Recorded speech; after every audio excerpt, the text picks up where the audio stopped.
This is going to be the microphone's down. The quickest podcast I can do.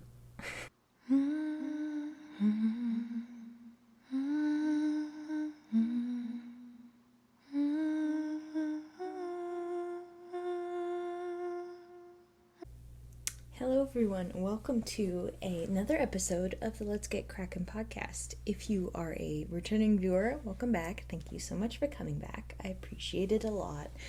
And if you are a new viewer, I also appreciate you coming into my little area to just talk about some yarny stuff. It's going to be a quick episode today because I am leaving on a trip within the hour for a week. So we're just going to go through it. I don't have much to talk about, but anyway.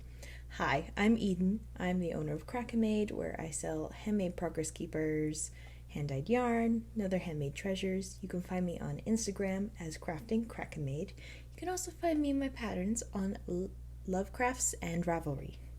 I got it. Anyway, yeah. So, we're just going to hop right into the yarn stuff. I am wearing something I knitted, which you've probably seen.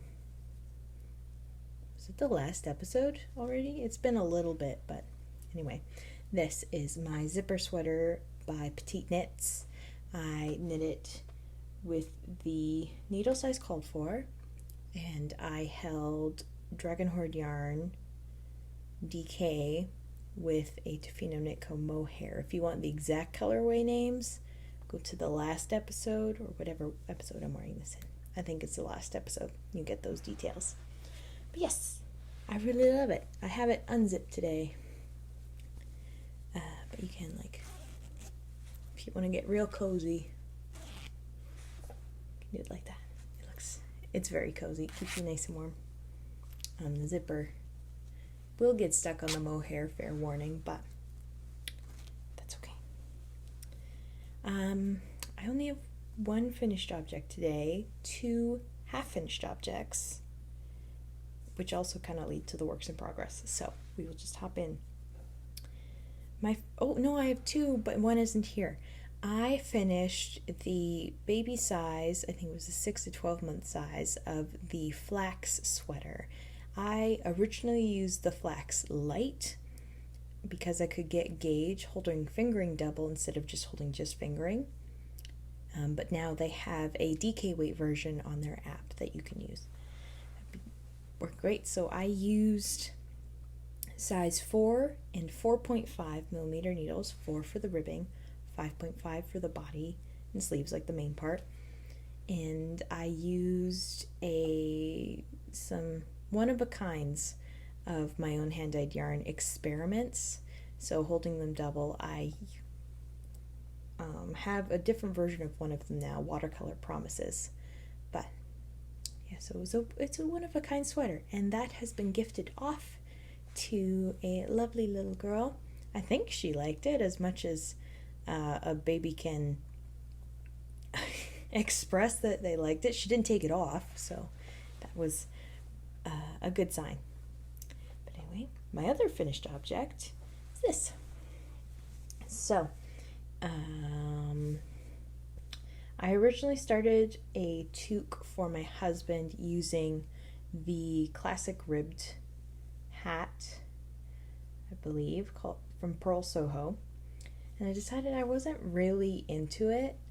I didn't like how the just using superwash DK was a little bit meshy, and so I decided to just switch it up. So I took the yarn and I crocheted. This is my own pattern. I don't believe I have it out anymore because it wasn't really a huge hit. But it is a crocheted toque that just uses double crochets, and I was able to use one skein of yarn in this. I used that yarn habit on her squishy DK in the colorway Escape from Azkaban. There it is. The lighting is a little yellowish, but it's more of a silver. So more on this side. but super quick pattern. It only comes in one size. I could bring it back. Like I would, if I brought it back, I would put in the work to have more sizes and have like the yarn weights and all that. My designing style has changed quite a bit since I first designed this. So D'Artagnan toque, I believe. I didn't know if I said that, but it's a good pattern. Crochet toques, I believe, are very hard. Not a common thing for people to make. Usually they go for knit ones, so that's okay. Next up, a half-finished object. I finished the first half of the Vivian top that I am making as a sample crochet for Holly of Tofino Knit Co. And this is in her colorway Cotton Candy Green, I believe.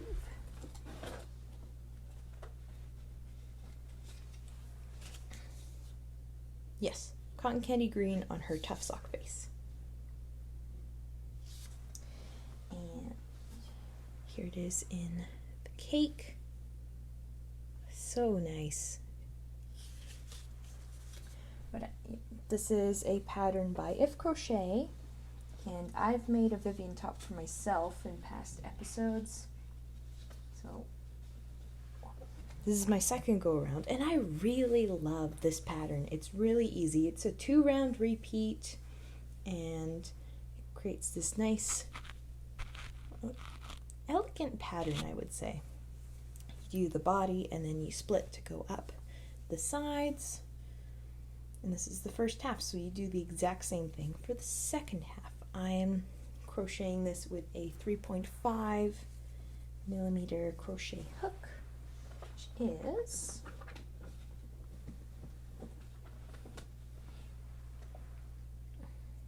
well, this one just says 3.5. It doesn't say the US term. I am going to be taking this with me on my trip so I can get it done. Should be great. And then the other half-finished object, just move right along. We're just running through these. This isn't going to be a long episode. I finished the first of my other sample knit for Tofino Knit Co. This is the Coffee Shop colorway. I just knit a vanilla sock with it. Here it is in the ball. Oops. How pretty is that? And this is also on her Tough Sock base. But it's not a self-striping, it's just the way it was dyed makes this almost like micro stripe. And the only time it ever changed was right after the heel flap and gusset and the decreases, but it went straight back to its original way. My vanilla sock recipe that I use and I have memorized in my mind is a 64 stitch sock. It is 18 rows of 2x2 rib. I have 48 rows in the leg. That can change every once in a while depending on how I feel, but I've got a heel flap and gusset. And then on this one I did just a simple tapered toe. And I do this all magic loop on size 2.25 millimeter needles, US ones. And I guess that kind of leads me to work in progress. I can just show you. I have the second one started and I just finished the cuff. It's just knits. So that would be nice to have also on the road. And like that, in record time, I believe that is all my yarn stuff. I do have some book stuff to talk about. I will just get my Kobo booted up. I hope you're not on too much of an angle. My phone just wants to go like this lately, so that's not good. But anyway, I have been reading. I've been doing some reading on my Kobo. I talked about this last time. Really been enjoying having this, especially since my husband has earlier mornings at work. So when he has earlier mornings, I'm not quite ready to fall asleep yet, so I will just in the dark, I can turn on the Kobo, and this one has a backlight, so I can see and it doesn't bother him and it doesn't hurt my eyes. That is wonderful. I believe last time I talked about how I finished a book called Half a Soul by Olivia Atwater, which was excellent. The one I finished this time, let me just pull it up, is House of Roots and Ruin by Erin A. Craig, and I loved it. I really enjoyed the original book. This is a sequel to one of her other books called House of Salt and Sorrows, which was a gothic retelling of the 12 Dancing Princesses, which was really, really good. I really liked it. If creepy stuff isn't your thing, I wouldn't recommend it. And same for this book. It still has that slightly creepy vibe, but it was really good. It was about following the youngest sister from the original book. She's grown up now, and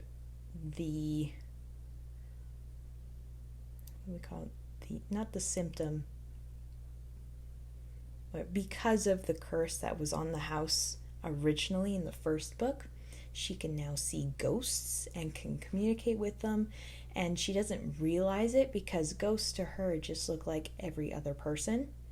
And so finding this out is a huge shock. Among getting invited to go and paint a portrait for this high lord and lady's family, and I'm terrible at explaining books, but anyway, she gets invited to go paint their son's portrait for his birthday, and she has to learn how to not look crazy when she speaks to ghosts, but also because of her gift, she can uncover a terrible dark story going on underneath all of the niceness of this house. And so I really enjoyed that mystery. I love the suspense. It's not a book for everyone. I personally don't mind it when they involve pregnancies and the little bit of ghost stuff. I didn't mind it, but if that's not your thing, that is totally okay. I have moved on to reading Ross Poldark, from the Poldark series by Winston Graham, which I have seen the original BBC remake of these books, and I love that show. It was just amazing. If you love historical fiction, that is a really good one. And so I wanted to read the book to kind of get a fuller view of the story. Like, there's so many more people involved and different events that weren't included in the TV series, so I really wanted to see that. And also, I kind of picked up reading because I learned how to borrow library books on the Kobo, which is awesome. How to Read Call the Midwife by Jennifer Worth, which I know is also a pretty big TV series. And I just wanted to see what that was like, because that's kind of something that I'm interested in. I love historical fiction, especially because history was something I really enjoyed studying when I was in school. And yeah, so far I like it. I do like it. So yeah, that is what I'm reading, what's going on. Yeah, and I should have said bye before if you weren't interested in books, but anyway, life stuff. I want to skip on to there. We are going on a trip for a week to go and help my in-laws move. And we leave pretty soon, within the hour or so. My husband just has to get off work, and then we will get going. So yeah, that will be interesting. I've got plenty of projects to take with me. I really wanted to just squeeze in this podcast. I filmed it earlier this week and I wasn't really liking how it turned out. I babbled so much, and that's okay. for certain amounts, but there's enough babbling that's like, we don't need to cover this subject. We don't need to go off this rabbit trail. So I came back on and I wanted to like talk about this stuff, especially when I was talking about the books. Just talk about this stuff a little bit more to the point. Especially the books. That one took me a while. So I'm glad to do it again and get it done before I leave. I'll probably edit this later on this weekend, and I will be at my in-laws. But anyway, I think that is all the stuff. Incredibly quick episode. I'm sorry if it's super fast. Yeah. Thank you so much for joining me. I hope to talk to you pretty soon, in a couple weeks. Have some more stuff. I hope your day is filled with yarny goodness and joy, or if it's night, evening, whatever time it is there. I hope it is just wonderful, and I will see you next time.